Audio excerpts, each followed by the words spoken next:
series up at 2. Unfortunately for the Mavs, Kristaps Porzingis missed games 4 through 6 after he suffered a lateral meniscus tear in his right knee. The injury caused him to miss the rest of the postseason. And after the series was tied up, knotted at 2, Kawhi and the Clippers took the next 2 games to close out the Mavs in 6. Kawhi averaging nearly 33 points per game in the series. Max Kellerman, who is more important to this series, your boy Luka or Kawhi Leonard? It's actually Kawhi Leonard. Okay. First of all, we're in the playoffs.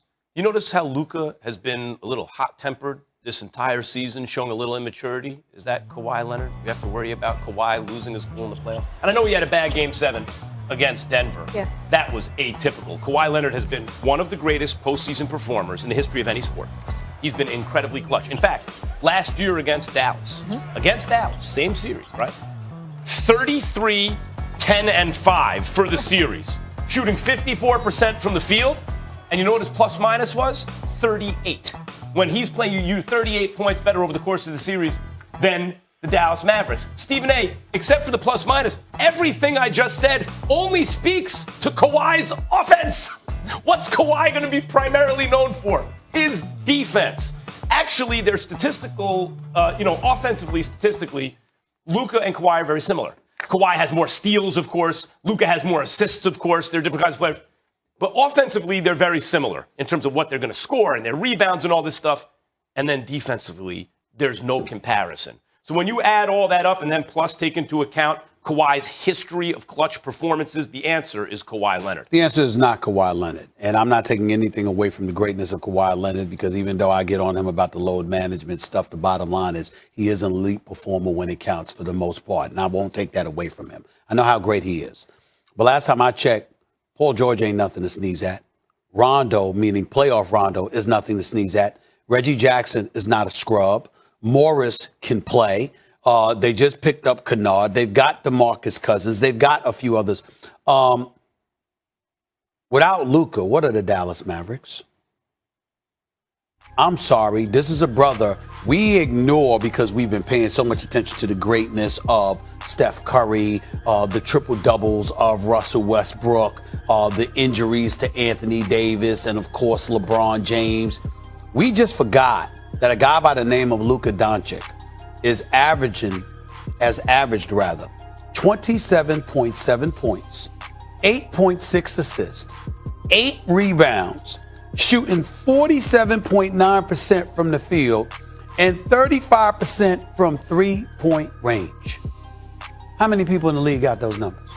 And the Dallas Mavericks were 42 and 30. Putting in that work. All right, and this is with Kristaps Porzingis missing 29 games this year. They are 42 and 30, 12 games over 500, okay? A top 4 or 5 seed in the West with a superstar that has flown under the radar. Oh. The Dallas Mavericks, hold on. The Dallas Mavericks are nothing. Nothing without Luka Doncic other than Mark Cuban.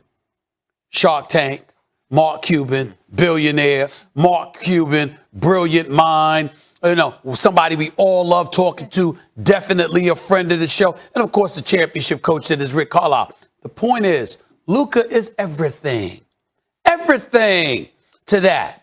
In this series, even without Kawhi Leonard,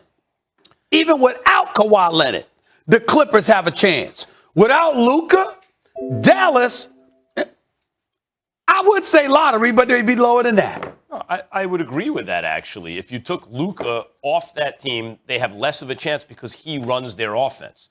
You say the primary ball handler on a squad who runs your offense is more important. I think that's a good argument. But actually, when you look at these two teams last year, Clippers should have lost that series. It was 2-2. It was 2-1. Clippers were up 2-1. Porzingis, by the way, dropped 34 in that third game. That's what I'm But getting. they still lost that game. They were still down 2-1. They threw Porzingis out of the game because he barely argued 2 bad calls on both sides of the floor. Right. And then he got hurt. And they got to stop that. When Porzingis was on the floor, they were the better team. We know what we're going to get from Luka. We know what we're going to get from Kawhi. Those two dudes are studs. Really, if you want to start getting to what would the team be without, It's going to come down to the play of Paul George on the one hand and Kristaps Porzingis on the other. If you want to make it like that, then we say which second banana is going to play better. That'll determine the series. But who's going to be the best player on the court? It's going to be Kawhi Leonard. I'm sorry. Did you ask who was going to be the best player? Wasn't the question is the most important? Was that not the question? That's what I answered. I didn't say that Luka was better than Kawhi. I said the most important player is Luka Doncic, because without Luka Doncic, there is no playoff series. Without Kawhi Leonard, there still might be. Without Luka, there's no series. Talking about in this series. Did I just say that? The reason there's no playoff series without Luka is because the Dallas has been hurt the whole season. And the Dallas Mavericks don't have pretty much anything else. No, they have some other pieces. That he makes look good. Look, no, they have actually other guys who can play. But he is the guy running. I'm not calling them scrubs. I'm saying they're in the lottery. They're irrelevant. They don't exist if it were not for Luka Doncic. If Porzingis were hurt all year, that's true. He's not hurt for this series. He's going to be playing in this series. And he was the pivotal guy last year. When he was playing, they were better than the Clippers. When he was out, they were worse than the Clippers. Okay. Porzingis. Okay.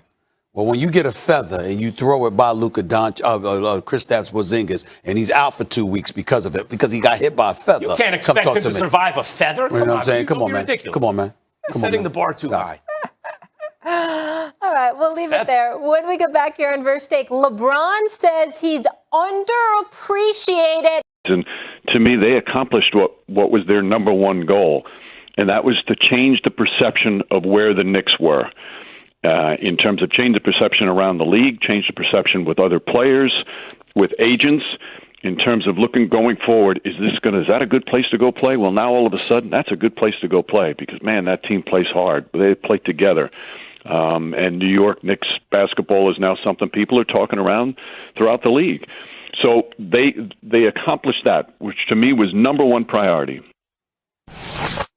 Oh, Stephen A. Yes. So many good destinations that you love. Yeah. Los Angeles, you spend more time there now. Miami, it's great to vacation. You were just in the islands. There's nothing wrong with South Beach. Never anything wrong with South Beach. I need to know this. Yeah. Are the Knicks a destination spot now? Believe it or not, no. Not yet. What you know about Stephen A?